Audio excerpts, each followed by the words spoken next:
Tomorrow at 2:18 p.m. Eastern Time, just about every single American with a cell phone is going to receive the same text message, and it will be from the president. Robert Boyd has more on this emergency text message. Robert.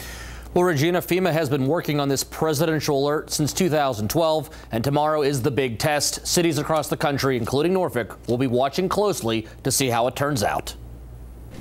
Jim Reddick is the director of Norfolk Emergency Preparedness and Response.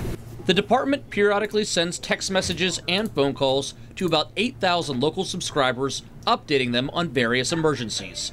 But he said what FEMA is attempting to do on Wednesday on the national scale is unprecedented.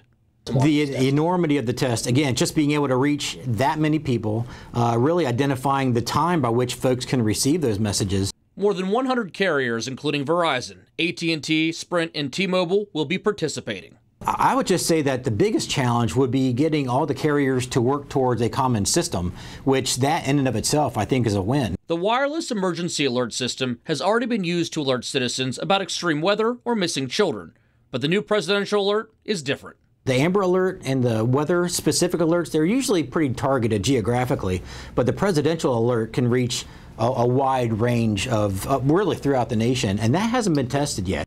And while citizens can opt out of the other two alerts, there is no avoiding the presidential alert. And Reddick says that's a good thing.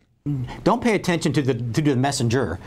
Just look at the process and know that you should be able to receive an alert at the highest levels, regardless of political affiliation. And these presidential alerts can only be used for national emergencies. An act of terrorism or anything of such scale, it would be important to reach as many folks as possible. Reddick says Norfolk also has the capability to use the wireless emergency alert system, but has not yet needed to. He says tomorrow's test will be something cities across the country will be watching closely. And the infrastructure seems like it's in a pretty good place, but this is where you really figure out if it is or not. And so we're definitely interested in the results. Now, if you are interested in subscribing to your city's local alert system, go to readyhamptonroads.org. In the studio, Robert Boyd, 13 News Now.